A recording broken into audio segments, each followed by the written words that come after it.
हाय बच्चों, आज मैं मानव में पाचन टॉपिक को लेकर आया हूं, जो कि बोर्ड के लिए और प्रतियोगी परीक्षाओं के लिए बहुत महत्वपूर्ण टॉपिक है। इसमें एंजाइम है, कहाँ पाचन होता है, पाचन आरंभ कहाँ से होता है, पूर्ण पाचन कहाँ होता है, सारे डाउट आपको आज क्लियर हो जाएंगे। 2 लेक्चर में होगा, क्योंकि ये बड़ा टॉपिक है तो वीडियो लंबी ना हो, उसको भी ध्यान में रखते हुए मैंने फिगर पहले बना दिया। आप देखिए, पाचन तंत्र का पूरा फिगर होता है, पहले बात समझ लीजिए। पाचन तंत्र है क्या? तंत्र कोई चीज होता है, एक सिस्टम से बनता है, यानी कई चीजें जुड़ करके एक तंत्र बनाती हैं। जैसे पाचन तंत्र है तो आप देखेंगे मुख गुहा से स्टार्ट हो रहा है, जिसको बक्कल कैविटी बोलते हैं। उसमें स्लेवरी ग्लैंड है। स्लेवरी ग्लैंड मानव में 3 जोड़ी होती है, यानी कि 6 होती है। उनको आपको पढ़ना भी है, यहाँ से क्वेश्चन बड़े बड़े परीक्षाओं में भी आते हैं, जैसे पीसीएस, जैसे टीजीटी, पीजीटी पेट में। इसके बाद ये जो नलिका नुमा संरचना है, इसको बोलते हैं ग्रास नली या भोजन नली भी इसको बोलते हैं। इसी के द्वारा भोजन आपका अमाशय तक पहुंचता है। यानी आप कह सकते हैं कि सबसे पहले भोजन जो हम करते हैं, मानव की बात करें तो मुख गुहा में, यानी मुख में आप रखते हैं कोई भी खाने की पदार्थ या भोज्य पदार्थ, तो दांत के द्वारा छोटे छोटे टुकड़े में उसको काटा जाएगा। इसके बाद जो लार ग्रंथियां हैं, वो लार का श्रावण करके उसको अवशोषण, यानी कि उसको थोड़ा सा उसको बोलस बोलते हैं यानी चिकना बनाती है, ताकि भोजन अमाशय तक इस नली के द्वारा आसानी से पहुंच सके। इस मुख गुहा से अमाशय तक भोजन पहुंचने के लिए ग्रास नली की सहायता करता है। इसमें कोई एंजाइम नहीं होता है, लेकिन यह पाचन में सहायता कैसे करता है? क्योंकि इसमें क्रमाकुंचन गति होती है, उसी गति के द्वारा भोजन धीरे धीरे आगे सरकते हुए अमाशय तक पहुंचते हैं। क्वेश्चन पूछा जाता है कि मुख गुहा से अमाशय तक भोजन कैसे पहुंचता है, तो आप कहेंगे ग्रास नली या भोजन नली में क्रमाकुंचन गति के कारण भोजन यहाँ से यहाँ तक पहुंचता है। इंपॉर्टेंट क्वेश्चन होता है, कंपटीशन में भी आता है। इसके बाद अमाशय में, पहले मुख गुहा में होता है। मुख गुहा में केवल 30% पाचन होता है। आपको इस विशेष अकेडमी पर जो आप देखेंगे और यूट्यूब पे बहुत से लोग पढ़ाते हैं, यहाँ पे एकदम ऑथेंटिक चीजें मिलेंगी। जो अलग अलग जो बड़ी कोचिंग है, वहां भी वो चीजें आपको हो सकता है कि न मिले। यहाँ पे सारा डाउट किया जाए, इसलिए 2 हमने इस पे लेक्चर बनाने की कोशिश किया है कि आधा आज कर देंगे, आधा सेकेंड वीडियो में कर देंगे। आप देखेंगे सबसे पहले जब यहाँ भोजन पहुंच जाएगा तो अमाशय में क्या होता है? प्रोटीन का पाचन होता है। क्वेश्चन कैसे पूछेगा? पहले पाचन की परिभाषा, तो सबसे पहले क्या होगा कि पाचन आरंभ कहां से होता है, तो बता देंगे मुख में या मुख गुहा में। पूर्ण पाचन कहां होता है, तो आप कहेंगे छोटी आंत में। ठीक, इसके बाद प्रोटीन का पाचन कहां होता है, तो अमाशय में। ये 3 चीजें तो आपको कंपटीशन के लिए जरूर याद रखना है, या बोर्ड में भी पूछा जाता है ऑब्जेक्टिव क्वेश्चन में। तो आपको पहले पाचन आरंभ कहां से होता है, तो मुख में, मुख या मुख गुहा कहिए। अमाशय में प्रोटीन का पाचन होता है, और छोटी आंत में पूर्ण पाचन होता है। अच्छा, पूर्ण पाचन से मतलब ये नहीं है कि आप जितना खाएं सब पच गया हो। पूर्ण पाचन से मतलब होता है कि आप जितने प्रकार के भोजन करते हैं, यानी कार्बोहाइड्रेट खा रहे हैं, प्रोटीन खा रहे हैं, बसा खा रहे हैं। जैसे कार्बोहाइड्रेट में रोटी चावल खाते हैं तो कार्बोहाइड्रेट है, उसका भी पाचन होगा। अंडा मांस मछली खा रहे हैं, प्रोटीन है, दाल है, प्रोटीन है, उसका पाचन भी होगा। कहाँ पे? छोटी आंत में। और जैसे आप बर्गर डोसा जो आजकल बहुत चल रहा है, मोमो, उसका अगर आप भोजन कर रहे हैं तो वो कहाँ पचेगा? वो छोटी आंत। यानी कि तीनों प्रकार के भोजन आपके छोटी आंत में पचते हैं, इसलिए इसको कहते हैं पूर्ण पाचन। बहुत से लोग समझते हैं पूर्ण पाचन में जितना खाए पिए तो सब पच गया हो। नहीं, ऐसा नहीं।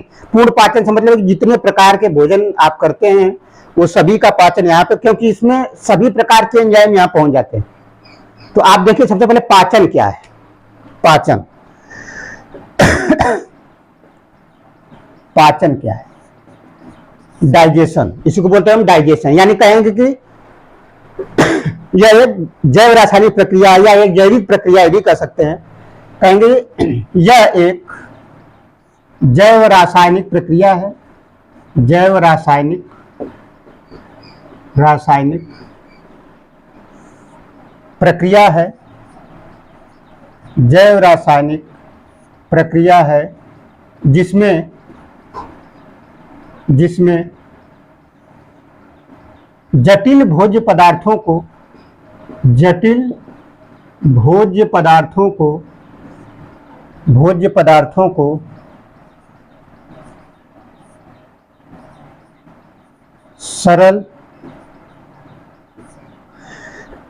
पदार्थों को सरल एवं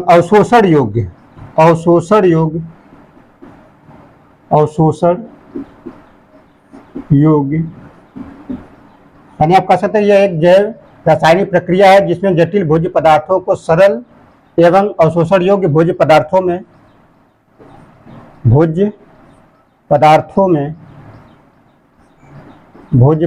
में परिवर्तित करने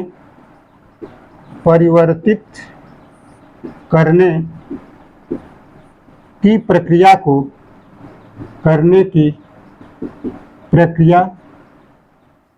को पाचन कहते हैं।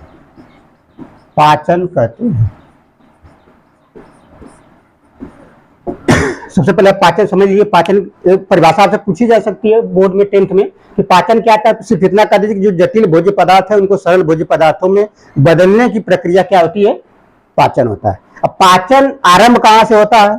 सबसे पहले पहला पॉइंट जो कॉम्पिटिटिव या प्रतियोगी परीक्षा में पूछा जाता है कि पाचन आरंभ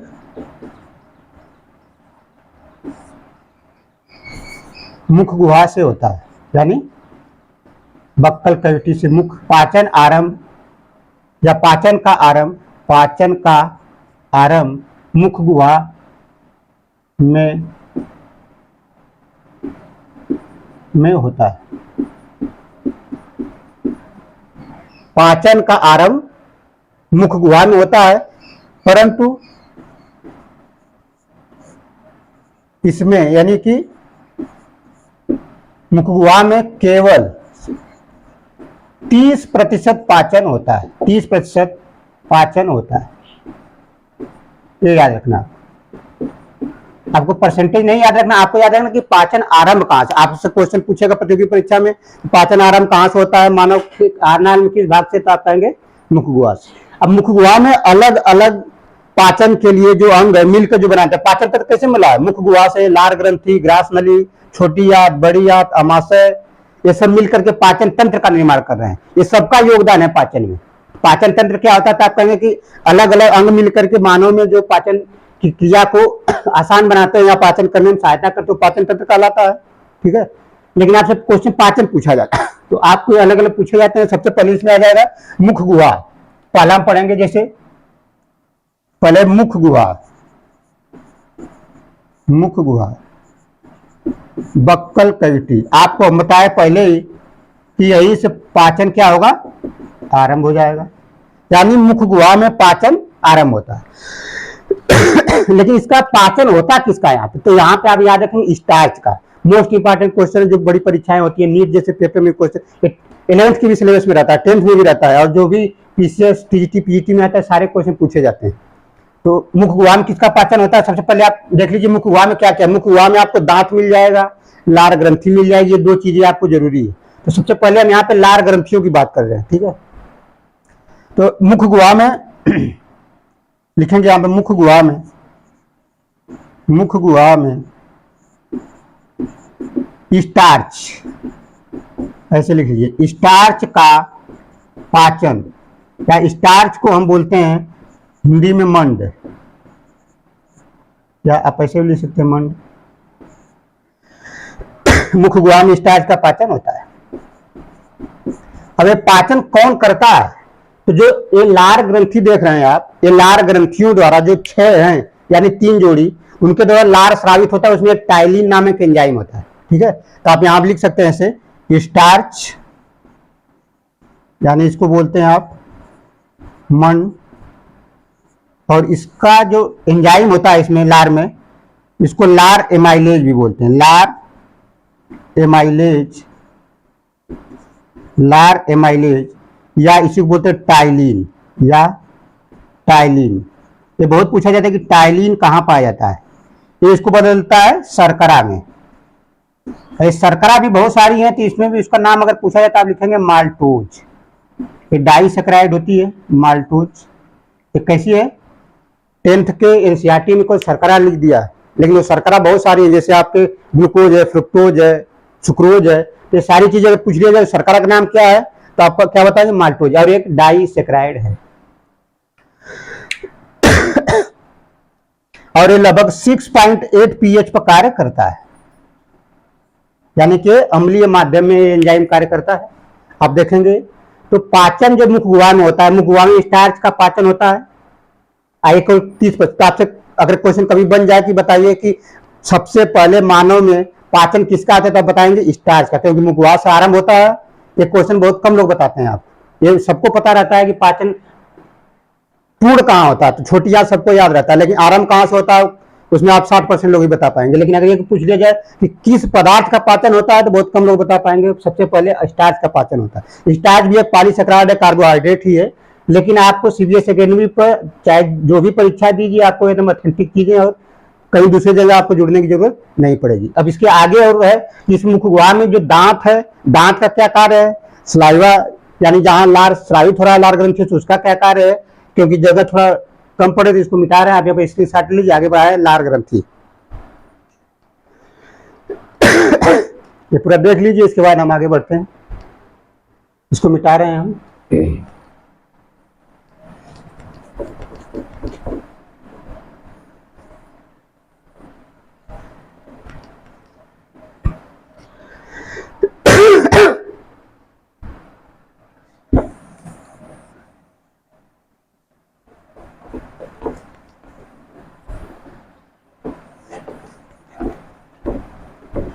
जो सबसे ज्यादा पूछा जाता है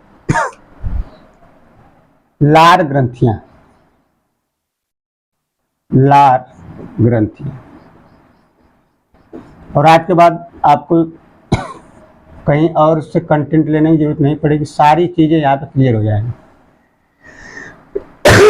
देखिए लार ग्रंथियां, सबसे जो लार ग्रंथि होती है वो मुख गुहा में स्थित होती है। और मानव में देखिए अलग अलग जीव में अलग अलग होगी, तो आपको मानव का सिलेबस है, यानी मनुष्य में कितनी जोड़ी होती है आपको याद रखना। खरगोश में 4 जोड़ी होती है, तो पहले यूपी बोर्ड के सिलेबस में था, अब नहीं है।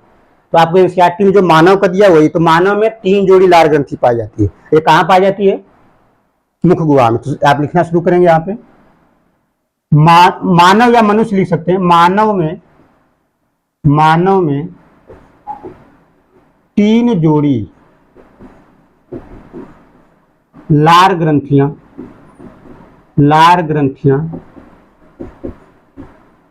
पाई जाती हैं, लार ग्रंथियां पाई जाती हैं, और यह मुख गुहा में स्थित होती हैं या पाई जाती हैं, मुख गुहा में पाई जाती है। और कौन कौन सी लार ग्रंथियां, एक प्रतियोगी परीक्षा में बहुत पूछा जाता है। पहले तो क्वेश्चन यही बनेगा, जो 10th बोर्ड का पेपर होगा कि मानव में कितनी जोड़ी लार ग्रंथि है, तो 3 जोड़ी। उसके नाम आपसे नहीं पूछा जाएगा, 11th में या प्रतियोगी परीक्षा में पूछा जाएगा, लेकिन मैं नाम भी यहाँ लिख रहा हूँ क्योंकि इंपॉर्टेंट क्वेश्चन है। बहुत से लोग 10th के बाद मैथ ले लेते हैं, तो उनके लिए भी हो जाएगा कि बाद में जब भी प्रतियोगी परीक्षा में बैठे तो उनको एक बार पढ़ने में समझ में आ जाती है। कौन कौन सी है, 3 जोड़ी है। तो पहला है, या 3 प्रकार की हैं आप कह सकते हैं, या 3 है। पहला हो जाएगा आपका कर्ण पूर्व ग्रंथि, लार ग्रंथि। तो आप ग्रंथि क्यों लिख लीजिए, इसको बोलते हैं पैरोटिड ग्रंथि, पैरोटिड ग्रंथि ग्लैंड। ये हमारे ठीक कान के नीचे, यानी ये वाला पार्ट है, यहाँ पे पाई जाती है। यानी कि कर्णपूर्व, कर्ण लिखा हुआ है यहाँ पे, कर्ण मतलब क्या होता है, कान होता है, यानी कान के ठीक नीचे ये पाई जाती है पैरोटिड ग्रंथि, और यह सबसे बड़ी ग्रंथि है। तो आपको प्रतियोगी परीक्षा में ये पूछा जाएगा सबसे बड़ी लार ग्रंथि कौन सी है, तो आप बताएंगे कर्णपूर्व ग्रंथि। तो 1-2 पॉइंट इसमें जो इंपॉर्टेंट है लिख लीजिए। यह कान के ठीक नीचे पाई जाती है, नीचे पाई जाती है। दूसरा पॉइंट लिखेंगे, यह सबसे बड़ी लार ग्रंथि होती है, लार ग्रंथि होती है, यह सबसे बड़ी लार ग्रंथि है। तीसरा पॉइंट है, जो सांप होते हैं, यानी सांपों में, स्नेक्स, सांपों में जो विष दंत होते हैं, विषैला दांत होते हैं, विष दंत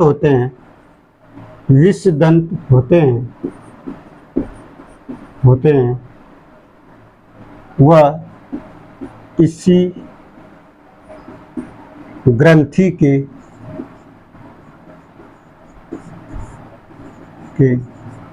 रूपांतरण से बनते हैं, रूपांतरण से बनते हैं।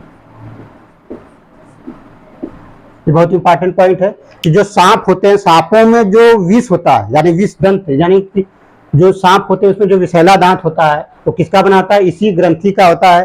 क्योंकि ये जो आप देखते हैं कि जो इसका पॉइजन निकलता है, विष निकलता है, वो क्या होता है? लिक्विड यानी द्रव के रूप में होता है। तो ये इसी का होता है। ये 3 पॉइंट इसमें आपको याद रखना है।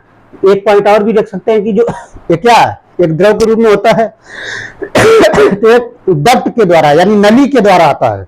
ये नली के द्वारा आएगा, उस नली का नाम होता है स्टेंसन डक्ट। तो जो इसमें आप याद कर सकते हैं कि जो कर्णपूर्व ग्रंथि है, कर्णपूर्व ग्रंथि, कर्णपूर्व ग्रंथि जो है, कर्णपूर्व ग्रंथि में Stensen duct, Stensen duct, Stensen नली पाई जाती है, पाई जाती है। इतना आपको कर्णपूर्व में लिखना है। दूसरा क्या है? दूसरा लिख लेंगे अधोजीवा, अधोजीवा, अधोजीवा या इसको बोलते हैं सबलिंगुअल, सबलिंगुअल ये दूसरा नाम है। ये कहाँ पाई जाती है? जीभ के पास पाई जाती है, जीभ के पास पाई जाती है। और तीसरा है अधोहनु, अधोहनु, अधोहनु, अधोहनु, इसको बोलते हैं सब मैंडिबुलर, मैंडिबुलर ग्लैंड। और ये पाई जाती है जबड़े के पास, ये पाई जाती है जबड़े के पास। तो आपको इसमें सिर्फ इतना याद रखना है कि जो मानव में ग्रंथियां हैं, लार ग्रंथियां, वो 3 जोड़ी हैं, ये आपको याद रखना है। बाकी आपको इसके बारे में याद कर लीजिए कि सबसे बड़ी ग्रंथि होती है, इसमें कौन कौन सा होता है, इसमें जो सांपों में विषदंत होता है किसका मॉडिफिकेशन, बाकी इनके नाम याद रखना है, इससे ज़्यादा नहीं याद रखना है। इसके बाद आता है दांत। दांत के बारे में आपको बताएंगे। इतना आपको लार ग्रंथियां पर्याप्त है। इन्हीं लार ग्रंथियों से लार का श्रावण होता है, जिसमें टाइलिन नामक एंजाइम जो ऊपर अभी लिख दिए थे हम, ये पाया जाता है, जिसमें मंड का पाचन होता है।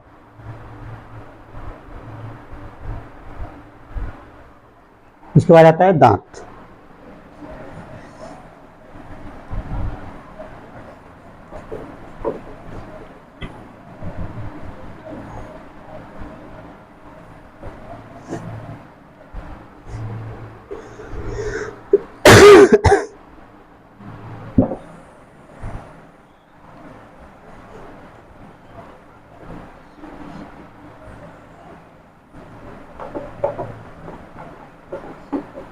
दांत के बारे में देख लीजिए आप थोड़ा सा।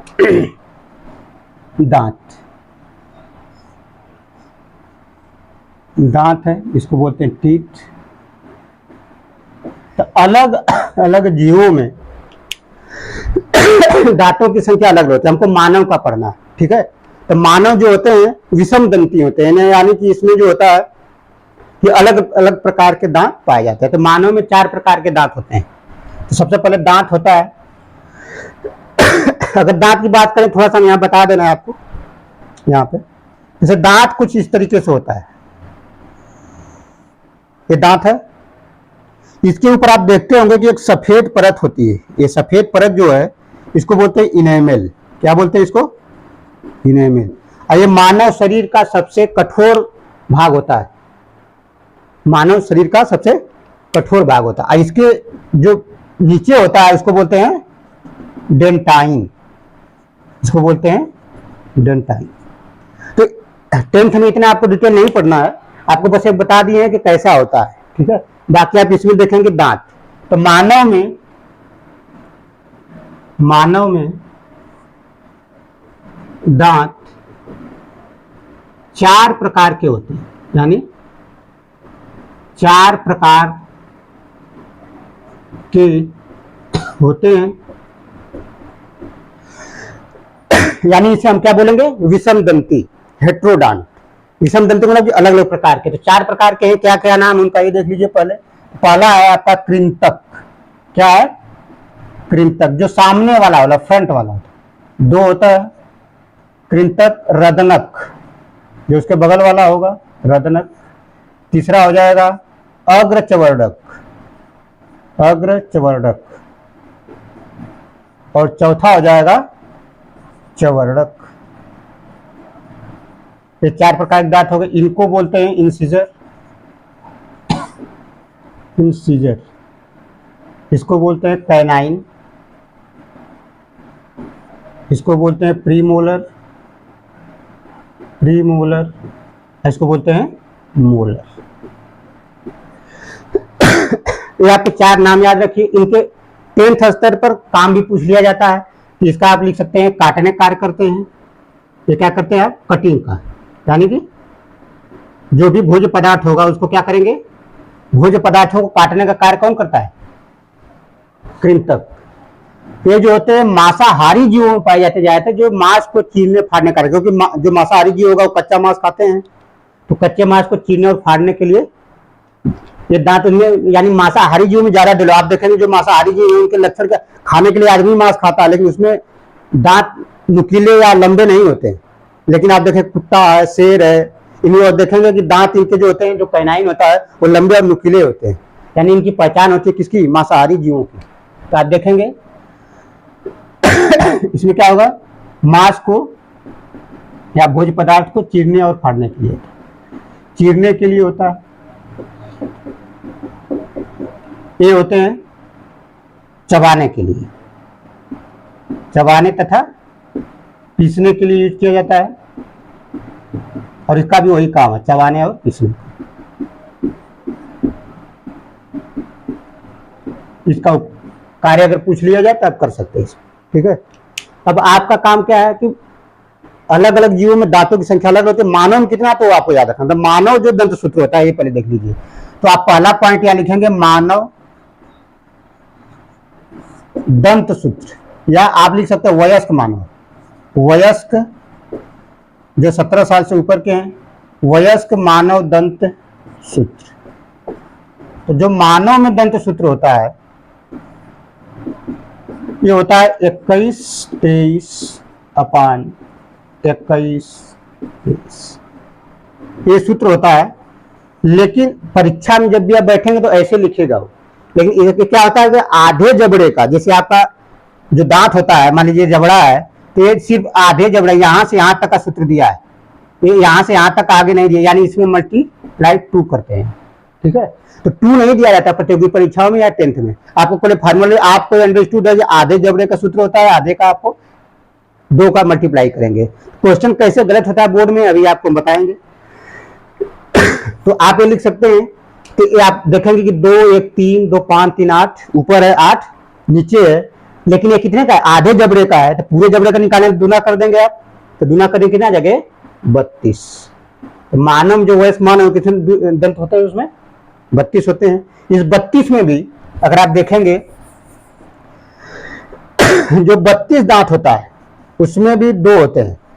एक होता है एक बार दंती, जो जीवन काल में केवल एक बार निकलते हैं, टूटने के बाद फिर दोबारा नहीं आते हैं, जैसे लक्ष्य का है एक बार दंती। जैसे इसमें होता है 12, एक होता है द्विबार दंती, द्विबार दंती। इसको डाइफ्यूडांट, इसको मोनोफ्यूडांट बोलते हैं। यानी ये होते हैं 20। यानी 20 दांत ऐसे हैं 32 में जो एक बार टूटेंगे तो दोबारा निकलते हैं। और जो 12 दांत होते हैं एक बार टूट गए तो आपको लगवाना पड़ेगा, यानी कि वो एक बार दंती, मतलब जो जीवन काल में एक ही बार निकलता है जन्म के बाद। और ये 2 बार होते थे। नहीं होता है कि एक बार टूट गया तो अभी निकलेगा, आप इंतजार करते रहते हैं। जैसे लक्ष्य सिंह का है, 5-6 महीने से नहीं निकल रहा है, तो इसके उदाहरण किसके हो गए? 2 बार दंती हो गए, लेकिन वो निकल नहीं रहा है। आप देखेंगे एक बार दंती और 2 बार दंती हो गया, यानी आपसे क्वेश्चन का पूछ लेंगे कि एक बार दंती कितने होते हैं, 2 बार दंती, तो आप क्या बताएंगे 12 होते हैं, 20 ये होते हैं। लेकिन आपको 10th स्तर पर इतना ही याद रखना है। और क्वेश्चन क्या बनता है यहाँ पे देख लीजिए, क्वेश्चन गलत कहाँ होगा आपको, हमारा उद्देश्य क्या क्वेश्चन गलत ना हो। अब आपसे क्वेश्चन पूछेगा इसी क्रम में जो लिखा हुआ है चारों ICPM, यानी एक कृंतक है, एक कैनाइन है यानी रदनक है, ये अग्रचवर्णक है, तो इसी क्रम में होता है। तो आपसे क्वेश्चन पूछ लेता है कि बताइए कि कृंतक की संख्या मानव में कितनी होती है। जैसे आपसे क्वेश्चन पूछा जाए कि वयस्क मानव में कृंतक की संख्या बताइए, तो तुरंत आप आंसर दे देते हैं। जैसे आपको ऑप्शन दे दे 4 है, दूसरा ऑप्शन दे दे 8 है, तीसरा आपको 12 दे दे 12 है, चौथा आपका 16 है, ये 4 हो गया पहला, और दूसरा हो गया आपका 8। अब आपको बताना इसमें क्या है कि कृंतक दांतों की संख्या आपको बताना है, कृंतक दांत कितने हैं। तो 2 ए है, 2 ए, कितना हो गया, इसीलिए आपका हो जाएगा गलत। अभी लक्ष्य से उत्तर दिया कि 4, तो 4 नहीं है, आपको ये भूल जाते हैं कि यहाँ इसका जस्ट डबल करना होता है। तो 4 तो है, ये आधे जबड़े का, पूरे जबड़े का आपको बताना है। 4 गुना 8, कृंतक की संख्या कितनी हो जाएगी 8। उसी तरीके से आपसे पूछ लिया कि नहीं आप प्री अग्र चवर्णक की बताइए, तो पहले इसको जोड़िए, इसका जस्ट डबल करिए, तो 2 2 4 गुना 8।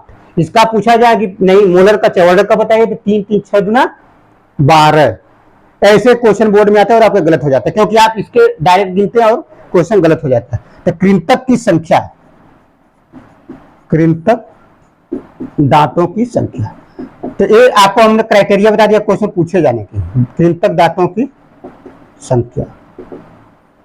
अब किसी का पूछे आपको पता चलेगा कैसे क्वेश्चन पूछा जाता है, तब कर ले जाएंगे, अलग से क्वेश्चन पढ़ाने की जरूरत नहीं है। आपसे आपसे पूछा नहीं रत्नक का बताइए, तो रत्नक कितना 1 1 2, तो 2 का क्या करेंगे जस्ट डबल करेंगे, तो कितना हो जाएगा 4। ठीक है। अब आता है बच्चों में दांत सूत्र, बच्चों में दंत सूत्र, दंत सूत्र, तो ये होता है 2102 अपान 2102 मल्टीप्लाई 2 कर देंगे। अब देखेंगे कि बच्चों में कौन सा एब्सेंट है। आपसे अगर पूछा जाए कि जो बच्चे होते हैं उसमें कौन सा दांत नहीं पाया जाता, तो आप बताएंगे अग्र चवर्णक। तो अग्र चवर्णक दांत बच्चों में नहीं पाए जाते, बाद में निकलते हैं, जन्म के बाद में सभी निकलते हैं, लेकिन बाद एक थोड़ी बाकी दांतों से अंत में निकलता है, यानी कि जो प्री मोलर है ये बच्चों में सबसे देर से निकलता है। कौन सा अग्र चवर्णक। आपसे क्वेश्चन पूछेगा बताइए बच्चों में कौन सा दांत नहीं पाया जाता है, तो आप क्या बताएंगे अग्र चवर्णक। इनकी संख्या कितनी हो गई थी 2 1 3 2 5, ऊपर 5 नीचे 10 गुना 20। तो बच्चों में कितना दांत होता है शुरू में 20, यानी डाइफ्यूडांट जो है और मोनोफ्यूडांट मिलाकर है, बाकी कितने हैं इसमें 32 हो जाते हैं बाद में जो निकलते हैं। तो ये होता है आपका दंत सूत्र। इससे ज्यादा आपसे नहीं, इसमें भी अगर पूछ लिया जाए बच्चों में कौन सा एब्सेंट होता है, तो आप क्या लगाएंगे अग्र चवर्णक लगा देंगे, या अग्र चवर्णक की संख्या पूछ लिया जाए तो आप 0 बता देंगे, क्योंकि शुरू में होता नहीं है। इसके बाद हम आते हैं आगे बढ़ेंगे, भले इसके साथ ले लीजिए।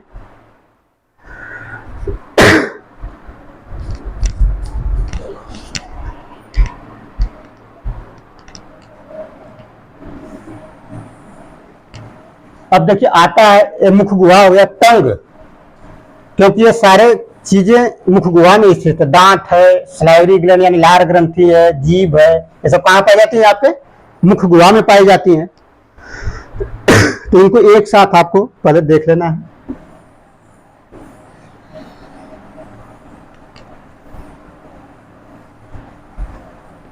जीभ, जीभ को भी देख लीजिए थोड़ा सा।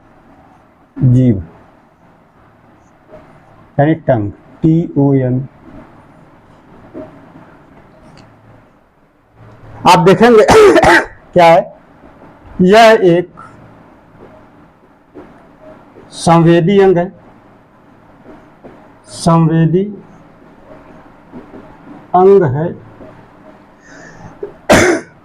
अंग है, तथा यह मुख गुहा में पाई जाती है, मुख गुहा में मुख गुहा में पाई जाती है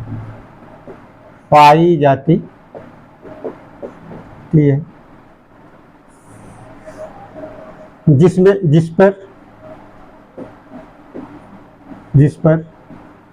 स्वाद कलिकाएं पाई जाती है। स्वाद कलिका, ये टेस्ट बड जिसको बोलते हैं, स्वाद कलिकाएं पाई जाती हैं।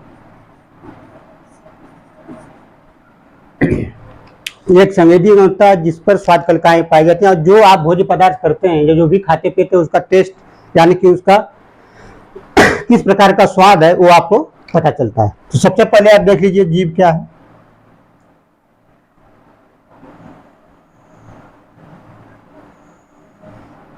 ये जीभ है, तो आप देखेंगे जो अग्र भाग होता है, ये वाला भाग जीभ का है। ये क्या है? जीभ है, ये अग्र भाग। जो अग्र भाग होता है, ये स्वाद जो पता चलता है, टेस्ट पता चलता है, वो मीठा का है। जो पच भाग है, ये वाला पार्ट क्या आपको बताएगा? कड़वा, यानी कि बिटर टेस्ट होता है, बिटर।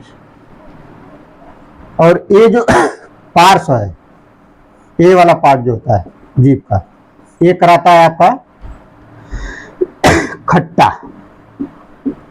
यानी सावर टेस्ट। कोई चीज खट्टा लग रहा है तो ये वाला पार्ट जीभ का स्वाद कराता है। मीठा खा रहे हैं, मीठे का स्वाद पता चल रहा है तो अग्र भाग होता है। ये परीक्षा में पूछ लिया जाता है आपसे। ये जो भाग होता है ये आपको पता चलता है आपका नमकीन का, नमकीन यानी साल्टी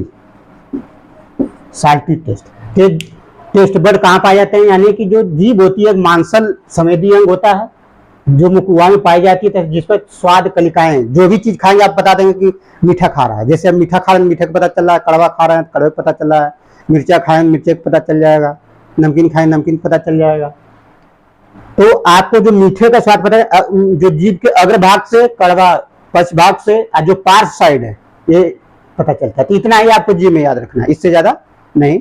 आप स्क्रीनशॉट ले लीजिए। क्वेश्चन जनरल नॉलेज या जीएस में भी पूछा जाता है कि बताइए कौन सा स्वाद, जीभ का कौन सा भाग कौन सा स्वाद में मुख्य भूमिका निभाता है। इसमें कम से कम 3000 से 8000 तक स्वाद कलिकाएं पाई जाती है। इसके नाम भी हैं, लेकिन 10th में उतना नहीं है, आपको उतना जाने की जरूरत नहीं है।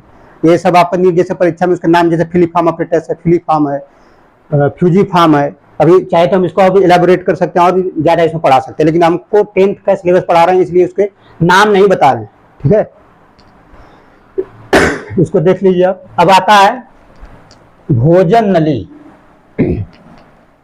भोजन नली भोजन नली जो होता है वो सिर्फ भोजन को अमाशय तक मुखगुहा से पहुंचाने का करता है। इसमें कोई एंजाइम नहीं होता है, ये पाचन में कोई मुख्य भूमिका इसे निभाता नहीं। ठीक है, क्या है? ईसोफेगस या भोजन नली या ग्रास नली आप कह सकते हैं। ग्रास नली कहिए या इसी को आप भोजन नली कहिए। तो आप कह सकते हैं कि क्या है? एक नली के आकार की संरचना होती है। यह क्या है? यह एक नली के आकार की संरचना होती है या नलिकाकार संरचना होती है, ऐसे भी लिख सकते हैं। यह नलिकाकार संरचना होती है, संरचना होती है। यह नलिकाकार संरचना होती है जो मुखगुहा को या मुखगुहा को अमाशय से जोड़ती है, अमाशय से जोड़ती है और इससे क्रमाकुंचन गति के द्वारा, क्रमाकुंचन यानी पेरिस्टाल्सिस मूवमेंट, क्रमाकुंचन गति द्वारा, और इससे क्रमाकुंचन गति द्वारा भोजन अमाशय तक पहुंचता है। अमाशय यानी स्टमक तक पहुंचता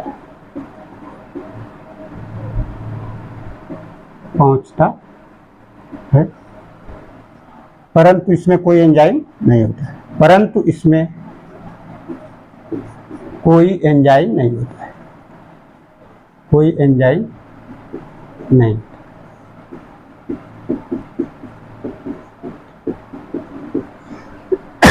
अब आप समझ लीजिए कि पाचन का आरंभ कहाँ से हुआ, मुख गुहा से हुआ। उसमें लार का क्या योगदान था, लार में कौन सा एंजाइम था, ये सारी चीजें आपको पता चल गया। उसमें पाचन किसका होता है, स्टार्च का होता है, सारी जो अच्छी चीजें हैं जो जरूरी है वो सब आप समझ गए।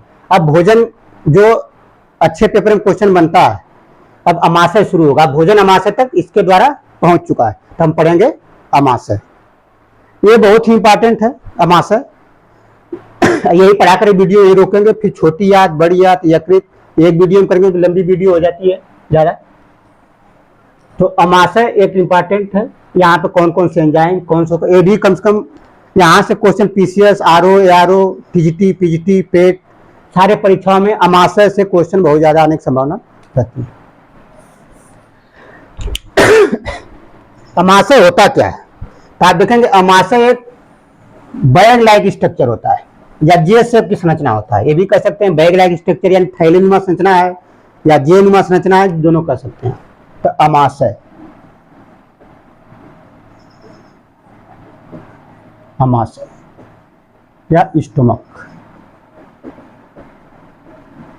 आप यहां कह सकते हैं कि यह एक थैलीनुमा संरचना होता है। थैलीनुमा या ब्रैकेट में जे लिख सकते हैं, थैलीनुमा संरचना होता है, संरचना होता है।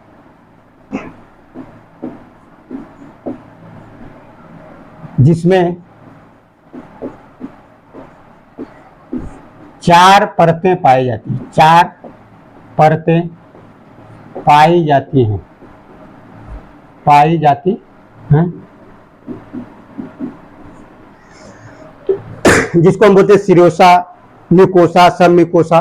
लेकिन यहाँ पे 10th में इनके नाम जानने की जरूरत नहीं, ठीक है। जिसमें 4 परतें पाई जाती है और इसमें इनकी दीवारों में और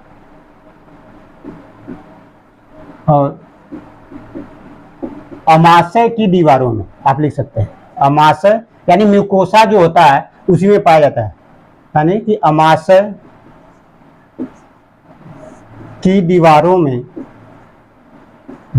में जठर ग्रंथियां पाई जाती है। यही इस क्वेश्चन स्टार्ट था कि जठर, पहला क्वेश्चन ये होता है कि जठर ग्रंथि कहाँ पाई जाती है, जठर ग्रंथियां पाई जाती है, जठर ग्रंथि पाई जाती है। आप ऐसे जठर ग्रंथि पाई जाती है। पहला क्वेश्चन क्या हो गया आपका कि जठर ग्रंथि कहाँ पाई जाती है, तो आप पढ़ेंगे अमाशय। मुख गुहा कह देगा तो मुख गुहा में क्या है, लार ग्रंथि है। अमाशय में क्या है, जठर ग्रंथि है। इन्हीं जठर ग्रंथियों से विभिन्न प्रकार के पदार्थ और एंजाइम का स्राव होता है जो पाचन में सहायता करते हैं। अब देखिए कैसे होता है, तो जठर ग्रंथि जो होती है, इन जठर ग्रंथियों पर, जैसे जठर ग्रंथि हो गई अमाशय में, आप समझ लीजिए जो बात बताने जा रहे हैं, रेयर केस में ऑल इंडिया किसी भी कोचिंग में कोई बताए जठर ग्रंथि, इतना तो सब बता दें जठर ग्रंथि द्वारा क्या क्या स्रावित होता है। तो जठर ग्रंथि जो होता है ये स्रावित करता है, बहुत सारे एंजाइम होते हैं, लेकिन जो आपके काम का वो हम बता रहे हैं यहाँ पे। जैसे आपको पेप्सिनोजेन, कौन सा होता है, पेप्सिनोजेन एक इनएक्टिव एंजाइम होता है जो प्रोटीन का पाचन अमाशय में करेगा। क्यों, हमने पहले बताया कि प्रोटीन का पाचन कहाँ होता है, अमाशय में। तो अमाशय में जब तक ये नहीं पहुंचेगा तब तक ये पाचन नहीं होगा।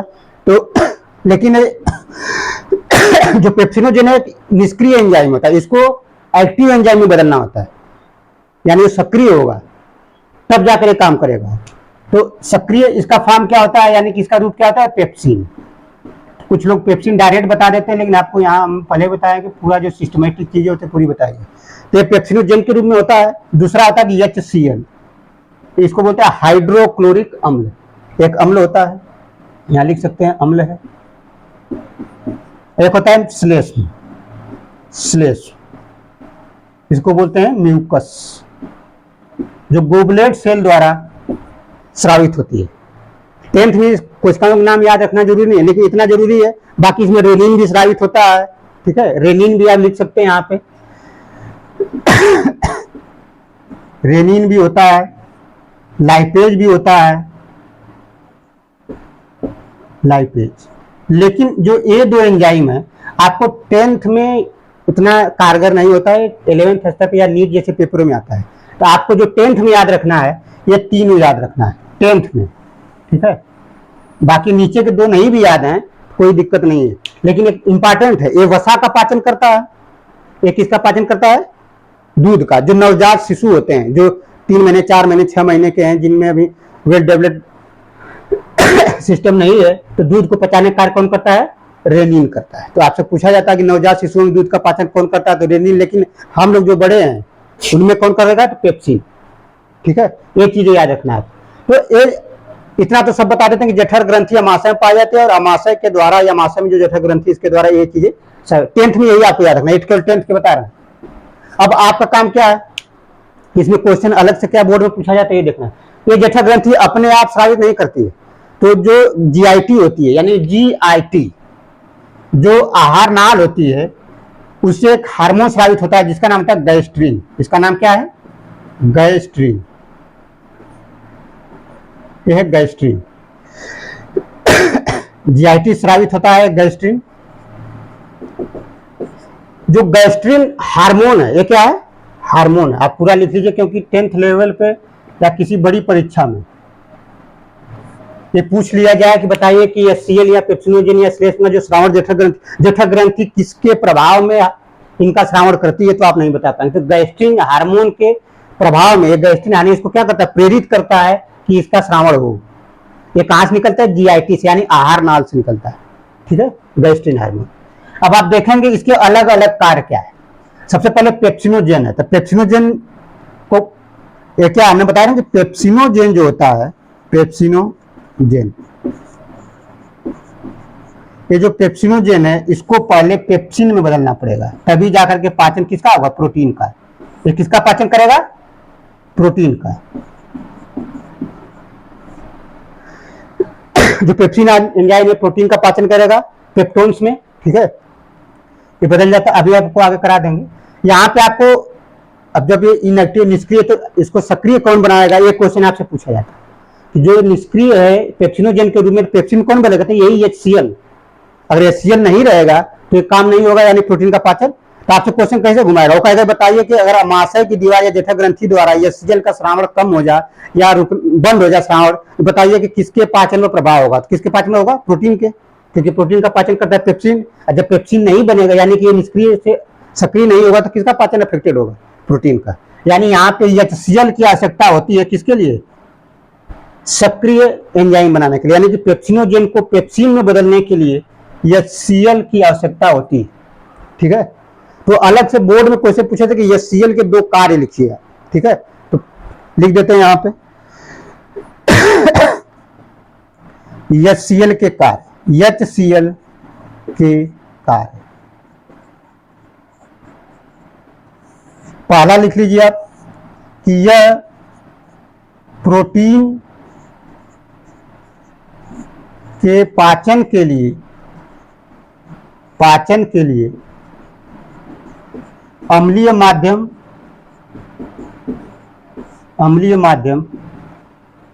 बनाने में सहायता करता है, या बनाए रखने में सहायता करता है, बनाए रखने में सहायता करता है, सहायता करता है। और दूसरा है जो भी आप भोज्य पदार्थ खाते हैं तो उसमें हो सकता है कि जीवाणु हो, बैक्टीरिया जो होते हैं उनको नष्ट करने का भी कार्य करेगा। जैसे आप खुले में आप जाते हैं, कहीं चाउमीन बर्गर खाते हैं, या खुले हुए दुकान जो सामग्री रखी गई है उसमें कुछ जीवाणु बैठ सकता है, विषाणु बैठ सकता है, तो जीवाणुओं को नष्ट करने का कार्य करते हैं। यह जीवाणुओं को नष्ट करने का भी कार्य करते हैं, जीवाणुओं को नष्ट करने का कार्य करते हैं, नष्ट करने का कार्य करते हैं,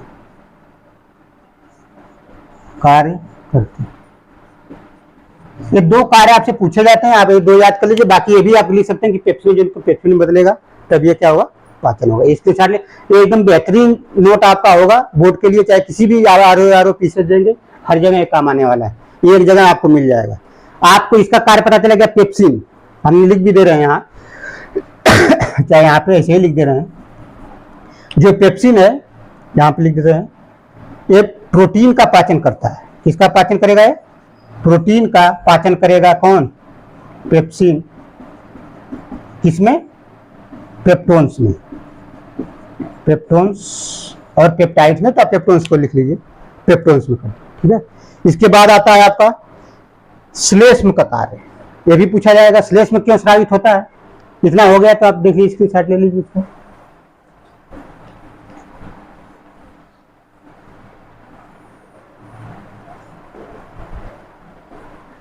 अब देखिए श्लेष्म,